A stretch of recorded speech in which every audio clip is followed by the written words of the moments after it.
नमस्कार साथियों, स्वागत है आप सभी का आपके अपने सानिध्यम परिवार में। सानिध्यम परिवार आज आपके लिए लेकर के आया है एक बहुत ही महत्वपूर्ण प्रकरण जो कि भारतीय दर्शन से संबंधित है। भारतीय दर्शन के ही महत्वपूर्ण भाग न्याय दर्शन और न्याय दर्शन पर आधारित एक महत्वपूर्ण ग्रंथ तर्क भाषा जो अनेक परीक्षाओं में पाठ्यक्रम के रूप में संलग्न है। उसी तर्क भाषा के सबसे महत्वपूर्ण भाग यानी तत्व और प्रमाण, इन दोनों की चर्चा आज की हम इस क्लास में करने वाले हैं। तो सभी साथी नोटबुक लेकर के स्टार्ट कीजिए आज की इस क्लास, जिसमें हम चर्चा करेंगे न्याय दर्शन पर आधारित एक महत्वपूर्ण ग्रंथ तर्क भाषा की। स्टार्ट करिए, हेडिंग डालिए तर्क भाषा। आज का हमारा विषय है तर्क भाषा। सबसे पहले तो तर्क भाषा के बारे में सामान्य चीजें जान लेते हैं कि तर्क भाषा जिसके रचयिता कौन है, केशव मिश्र है। यह किसके द्वारा रचित है? केशव मिश्र के द्वारा रचित है। तो सामान्य प्रश्न जो होते हैं वो यहीं से बनते हैं। तर्क भाषा किसके द्वारा रचित है? तर्क भाषा जो है केशव मिश्र के द्वारा रचित है। इस तर्क भाषा का संबंध कौन से दर्शन से है? तर्क भाषा का संबंध कौन से दर्शन से है? दूसरा, जिस दर्शन से है उस दर्शन के प्रवर्तक कौन है? यानी कि यह ऐसा नहीं होता है कि केवल तर्क भाषा हमारी सिलेबस में दे दिया तो हमें तर्क भाषा शब्द पर ही चलना है, उसके इर्द गिर्द भी आप लोगों को चलना होता है। तो तर्क भाषा का संबंध किससे है? तो जैसा कि मैंने अभी शुरुआत में बताया आपको कि तर्क भाषा जो है वो न्याय दर्शन का ग्रंथ है। किसका है? न्याय दर्शन का ग्रंथ है। और न्याय दर्शन के प्रवर्तक किसको माना जाता है? न्याय दर्शन का प्रवर्तक माना जाता है अक्षपाद गौतम को। किसको माना जाता है? अक्षपाद गौतम, यानी कि गौतम ऋषि को न्याय दर्शन का प्रवर्तक माना गया है। ये वही गौतम अक्षपाद गौतम है जिनको आप गौतम ऋषि कह सकते हो, जिनके द्वारा न्याय सूत्र की रचना की गई। जिसके द्वारा किसकी रचना की गई? जिनके द्वारा न्याय सूत्र की रचना की गई। तो इन्होंने ही सबसे पहले न्याय दर्शन का प्रसंग हम तक पहुंचाया और उसको आगे बढ़ाने के लिए, न्याय दर्शन को ही आगे बढ़ाने के लिए मित्रों दो प्रकार के ग्रंथों की रचना की गई। दो प्रकार के ग्रंथों की रचना की गई। ये दो प्रकार के ग्रंथ ही आगे तर्क भाषा तक आपको लेकर के जाएंगे। दो प्रकार के ग्रंथों में थे आपके, एक तो थे पदार्थ मीमांसा ग्रंथ। दो प्रकार के ग्रंथों में कौन से ग्रंथ थे? एक तो थे पदार्थ मीमांसा ग्रंथ और दूसरे थे प्रमाण मीमांसा ग्रंथ। जैसा कि आगे लिखे नाम से पता चल जाता है कि इन दोनों का तात्पर्य क्या है, क्योंकि दर्शन में दो चीजों का बहुत बड़ा योगदान रहता है, एक तो प्रमाण का और दूसरा पदार्थ यानी तत्व का। तो एक भाग जो कुछ ग्रंथ तो ऐसे थे जिनमें पदार्थ की प्रधानता रही, यानी तत्व को की प्रधानता रही, और दूसरी तरफ कुछ परवर्ती ग्रंथ ऐसे लिखे गए जिसमें किसकी प्रधानता रही? प्रमाण की प्रधानता स्वीकार की गई। किसकी? प्रमाण की प्रधानता स्वीकार की गई। इसी आधार पर इसको दो भागों में बांटा गया है कि पदार्थ मीमांसा ग्रंथ का मतलब हुआ इसमें किसकी प्रधानता है? इसमें पदार्थ की प्रधानता है। इसमें पदार्थ की प्रधानता है, जबकि प्रमाण मीमांसा ग्रंथ जो हैं उनमें पदार्थ की जगह प्रमाण की प्रधानता स्वीकार की गई है। किसकी? पदार्थ की जगह प्रमाण की प्रधानता को स्वीकार किया गया है। तो दोनों चीजें, पदार्थ की प्रधानता की स्वीकारता यानी पदार्थ को महत्व देने वाले कौन कौन से ग्रंथ थे, तो यहां पर प्रारंभ यहीं से होता है। और पदार्थ मीमांसा ग्रंथों में सबसे पहले बारी आती है न्याय सूत्र की। किसकी आती है? पदार्थ मीमांसा ग्रंथों में सबसे प्रमुख ग्रंथ जो माना जाता है वो कौन सा माना जाता है? न्याय सूत्र माना जाता है। पदार्थ मीमांसा ग्रंथों में सबसे प्रमुख सूत्र के रूप में माना जाता है न्याय प्रमुख ग्रंथ के रूप में न्याय सूत्र को माना जाता है। और इस न्याय सूत्र के प्रवर्तक कौन है? इस न्याय सूत्र के रचनाकार हैं अक्षपाद गौतम, जिनके द्वारा न्याय दर्शन को अक्षपाद गौतम, जिनको न्याय दर्शन का प्रवर्तक भी माना गया है। अब जानते हैं न्याय दर्शक और प्रवर्तक कौन है? अक्षपाद गौतम है, जिनको न्याय दर्शन का प्रवर्तक माना गया है। इसके बाद में पुनः इन्हीं पदार्थ पर आधारित दूसरा ग्रंथ जो महत्वपूर्ण लिखा गया, वो लिखा गया न्याय भाष्य। वो कौन सा लिखा गया? न्याय भाष्य लिखा गया। और ये न्याय भाष्य की जो रचना की गई वो किसके द्वारा की गई? वात्स्यायन के द्वारा की गई। किसके द्वारा की गई? वात्स्यायन के द्वारा की गई। और वात्स्यायन द्वारा रचना करने के कारण इसको वात्स्यायन भाष्य भी कह दिया जाता है। न्याय भाष्य को ही किस नाम से जाना जाता है? वात्स्यायन भाष्य के नाम से भी जाना जाता है। इसी दृष्टि में तीसरा जो महत्वपूर्ण ग्रंथ आया, वो आया न्याय वार्तिक। तीसरा कौन सा आया? न्याय वार्तिक आया। और न्याय वार्तिक के रचनाकार किसको माना जाता है? न्याय वार्तिक का रचनाकार माना जाता है उद्योतकर को। किसको? उद्योतकर को न्याय वार्तिक का रचनाकार माना जाता है। तो ये तीनों के तीनों ग्रंथ किस पर हैं? पदार्थ मीमांसा ग्रंथ इनको कहा जाता है। क्या कहा जाता है? पदार्थ मीमांसा ग्रंथ इनको कहा जाता है। तो इन तीनों ग्रंथों को मित्रों पदार्थ मीमांसा ग्रंथ कहा जाता है। न्याय सूत्र, न्याय भाष्य और न्याय वार्तिक। न्याय सूत्र की रचना अक्षपाद गौतम के द्वारा की गई, न्याय भाष्य की रचना वात्स्यायन के द्वारा की गई, और न्याय वार्तिक की रचना किसके द्वारा की गई? उद्योतकर के द्वारा की गई।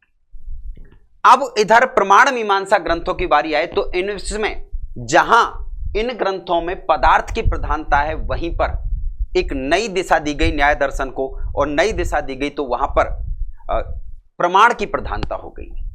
और प्रमाण की प्रधानता बताने वाला जो सबसे प्रमुख ग्रंथ है वो है, आप सबने नाम सुना होगा, तत्व चिंतामणि। कौन सा है? तत्व चिंतामणि ग्रंथ है। और इस तत्व चिंतामणि ग्रंथ के रचनाकार हैं गंगेश उपाध्याय। इसके रचनाकार कौन हैं? गंगेश उपाध्याय हैं।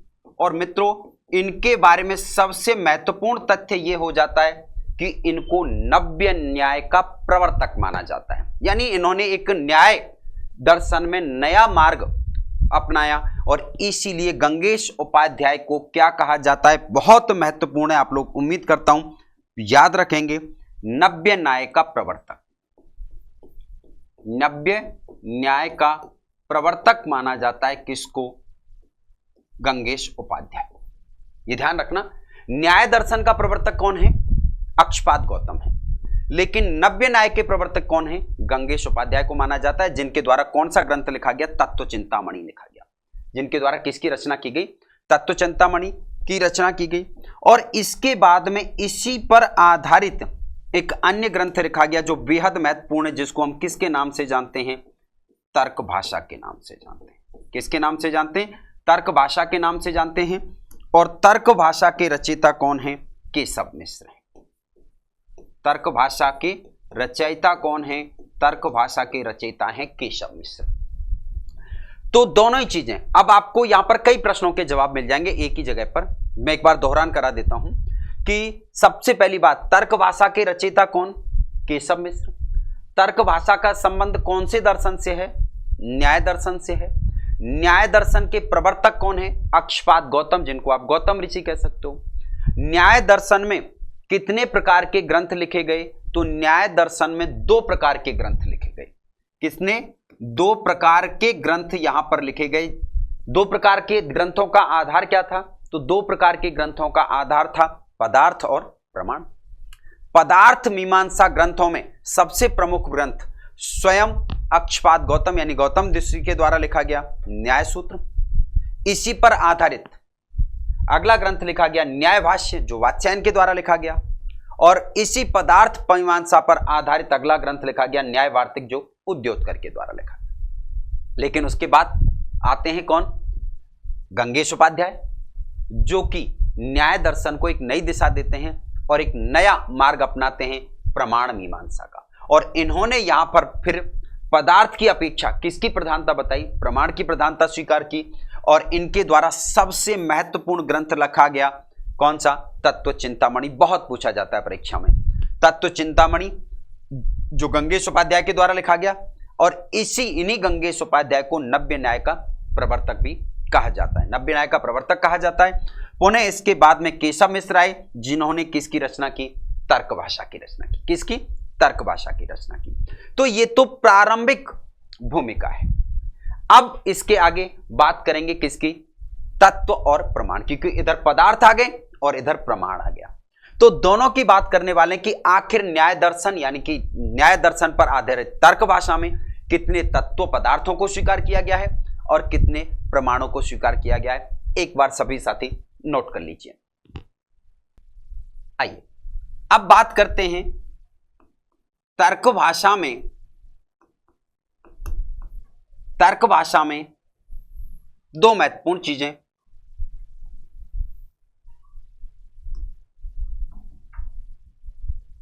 एक तो पदार्थ और दूसरा प्रमाण। पदार्थ और प्रमाण दो ही चीजें। और यहां से प्रश्न आपका बनता है कि तर्क भाषा में कितने पदार्थ स्वीकार किए गए हैं और तर्क भाषा यानी न्याय दर्शन में कितने प्रमाण माने गए हैं। यह प्रश्न बहुत कंफ्यूज करता है। सांख्य दर्शन में कितने प्रमाण माने गए हैं, इसके अलावा चार्वाक दर्शन में कितने प्रमाण माने गए हैं, और ये सब हमारे कंफ्यूज करके रख देते हैं कि कहां पता नहीं 3 है, कहां 2 है, कहां 1 है, कहां 4 है। तो आपको सेपरेटली याद रखना है तत्व और प्रमाण। सबसे पहला जो प्रश्न आपका बनता है यहां से, वो तत्व और प्रमाण पर आधारित ही बनता है। तो बिल्कुल यहां पर आपके प्रमाणों की जो संख्या मानी गई है तर्क भाषा के अनुसार, वो मानी गई है कितनी? 4। कितनी? 4 मानी गई है। जबकि पदार्थ की जो संख्या मानी गई है वो कितनी मानी गई है? 16। यानी कि आप कह सकते हैं कि तर्क भाषा के अनुसार, न्याय दर्शन के अनुसार पदार्थ कितने हैं? 16 हैं। और प्रमाण कितने हैं? प्रमाण 4 माने गए हैं। कितने माने गए हैं? प्रमाणों की संख्या यहां पर मित्रों 4 मानी गई है। तो सबसे पहले प्रमाण को पूरा करते हैं। तो प्रमाणों की संख्या 4 है। सबसे पहला प्रत्यक्ष प्रमाण, नंबर 2 अनुमान प्रमाण, तीसरा उपमान प्रमाण, तीसरा शब्द प्रमाण, चौथा शब्द प्रमाण। पुनः आपको स्मरण रखना है कि ये जो अनुमान प्रमाण है इसको 2 भागों में बांटा गया है। कितने भागों में? 2 भागों में, स्वार्थानुमान और परार्थानुमान। स्वार्थानुमान और परार्थानुमान के रूप में अनुमान प्रमाण के 2 भेद स्वीकार या 2 भाग स्वीकार किए गए हैं। तो प्रमाणों की संख्या तो 4 रहेगी। कौन कौन से? प्रत्यक्ष, अनुमान, उपमान और शब्द प्रमाण। तो फिर पदार्थ 16 कौन कौन से हैं? तो आइए अब बात करते हैं किसकी? 16 पदार्थों की। तो पदार्थों की संख्या कितनी स्वीकार की गई है? पदार्थों की संख्या जो स्वीकार की गई है वो की गई है 16। कितनी की गई है? 16 पदार्थ यहां पर स्वीकार किए गए हैं। नंबर 1 प्रमाण, नंबर 2 प्रमेय और नंबर 3 संशय। 16 पदार्थों में पहले 3 पदार्थ हैं प्रमाण, प्रमेय और संशय। पहले 3 पदार्थ कौन से हो गए? प्रमाण, प्रमेय और संशय। ये पहले 3 पदार्थ हैं। नंबर 4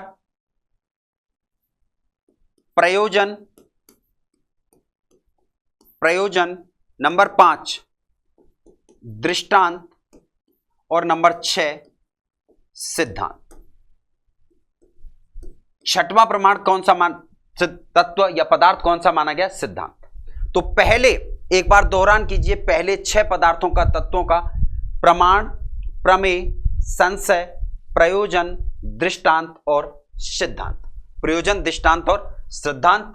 नंबर 7 अवयव। नंबर 8 तर्क। नंबर 9 निर्णय। नंबर 9 कौन सा हो जाएगा? निर्णय हो जाता। अवयव, तर्क और निर्णय। अवयव, तर्क और निर्णय। नंबर 10 वाद। 11 जल्प। 12 वितंडा। 12वां तत्व कौन सा माना गया है? वितंडा को माना गया है। वाद, जल्प और वितंडा। वाद, जल्प और वितंडा। 13 हेत्वाभास। 14 छल। और 15वां प्रमाण कौन सा है? जाति है। 15वां प्रमाण कौन सा है? जाति को माना गया है। और 16वें प्रमाण के रूप में है निग्रह स्थान। 16वें प्रमाण के रूप में क्या है?